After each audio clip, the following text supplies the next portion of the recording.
Baik, terima kasih Pak Ketua dan para Wakil Ketua yang saya hormati, Bapak Ibu anggota Pansus, Pak Mendagri yang saya hormati dan jajaran, Pak Menkumham dan jajaran yang saya hormati, Pak Menteri Keuangan dan jajaran yang saya hormati, rekan-rekan Komite 1 DPD RI, Pak Ketua yang saya hormati. Assalamualaikum warahmatullahi wabarakatuh. Salam sejahtera untuk kita semua. Om Swastiastu.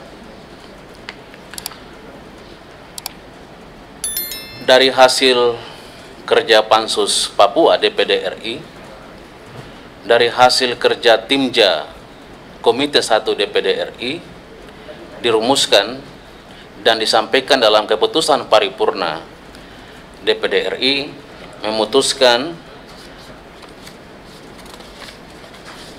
5 hal yang sangat penting dalam pembahasan RUU Otsus. Yang pertama, DPD RI memandang bahwa pembahasan perubahan kedua atas Undang-Undang Otonomi Khusus bagi Provinsi Papua sebaiknya tidak hanya dibatasi pada 3 pasal, sebagaimana draft yang disampaikan. Pembahasan RUU dikhawatirkan akan menghambat upaya-upaya perbaikan tata kelola otonomi khusus Papua melalui penyempurnaan regulasi otonomi khusus yang sejatinya tidak hanya sebatas pada 3 pasal saja. Yang kedua, DPD RI mengusulkan 5 kerangka yang akan menjadi dasar dalam pembahasan revisi tersebut. Yang pertama, pengakuan dan penyerahan kewenangan dalam kerangka otonomi khusus, kewenangan pemerintah, provinsi, dan kewenangan kabupaten kota. B. Struktur tata kelola keuangan otonomi khusus yang berkaitan dengan struktur kelembagaan dan hubungan provinsi dan kabupaten kota. C. Sumber pembiayaan otonomi khusus yang terintegrasi ke dalam satu sumber pembiayaan, yakni otonomi khusus, tidak seperti kondisi existing, di mana terdapat pembiayaan dan dana alokasi khusus, dana alokasi umum, dan sumber dana lainnya. Desinkronisasi dan harmonisasi perangkat kebijakan pemerintah, provinsi, dan kabupaten kota yang selama ini masih tumpang tindih. Dan E. Penegakan hukum dan hak asasi manusia. 3. Berkaitan dengan draft perubahan tersebut, DPD RI memberikan masukan. A. Merekonstruksi kembali konsideran menimbang dengan mensistematisir penyusunan melalui penegasan terhadap landasan filosofi, sosiologi, dan yuridis. B.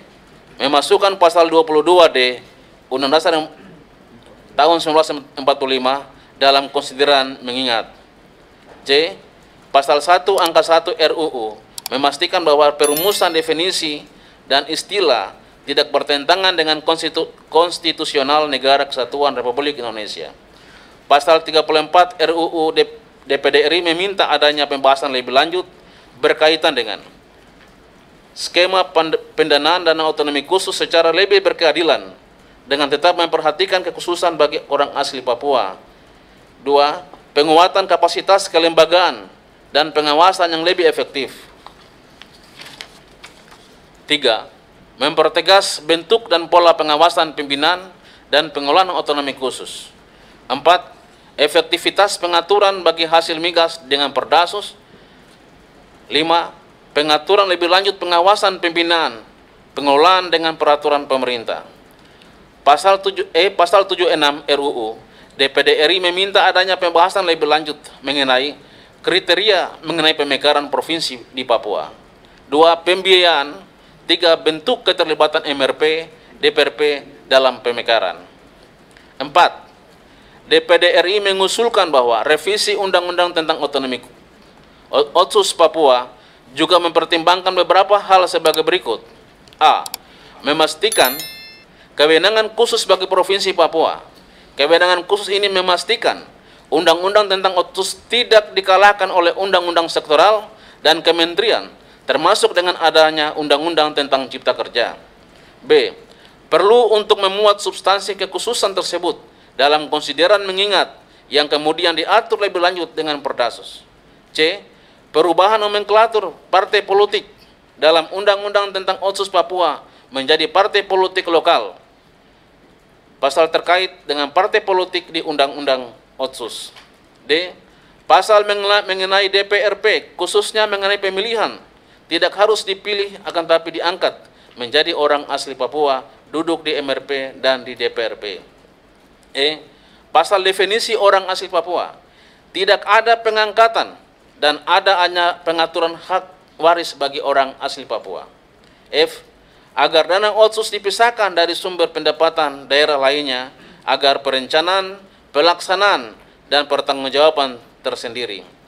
Pembagian persentase penyesuaian kenaikan dana Otsus khususnya untuk pendidikan sebesar 35% dan kesehatan sebesar 25%. H. Perlu pembentukan badan otonom yang akan mengawasi dan mengelola dana Otsus. 5. DPD RI juga menekankan pentingnya keterlibatan masyarakat dalam proses pembahasan RUU ini. Di samping memastikan keterlibatan masyarakat, pembahasan RUU ini juga harus melibatkan masyarakat adat dan majelis rakyat Papua, serta mengakomodir berbagai masukan yang berasal dari masyarakat Papua, baik dalam bentuk tertulis maupun tidak tertulis. Demikian pandangan DPD RI terhadap RUU tentang perubahan kedua atas Undang-Undang Nomor 21 Tahun 2001 tentang otonomi khusus bagi Provinsi Papua. DPD RI meminta kepada pemerintah dan DPR agar pandangan DPD ini dapat diakomodasi dan dijadikan dasar dalam pembahasan RUU tentang perubahan kedua atas Undang-Undang Nomor 21 Tahun 2001 tentang otonomi khusus bagi Provinsi Papua. Sebagai upaya kita bersama untuk mewujudkan keadilan dan kesejahteraan di tanah Papua, serta menjamin keutuhan Negara Kesatuan Republik Indonesia. Demikian pandangan DPD yang saya bacakan. Assalamualaikum warahmatullahi wabarakatuh. Salam sejahtera untuk kita sekalian.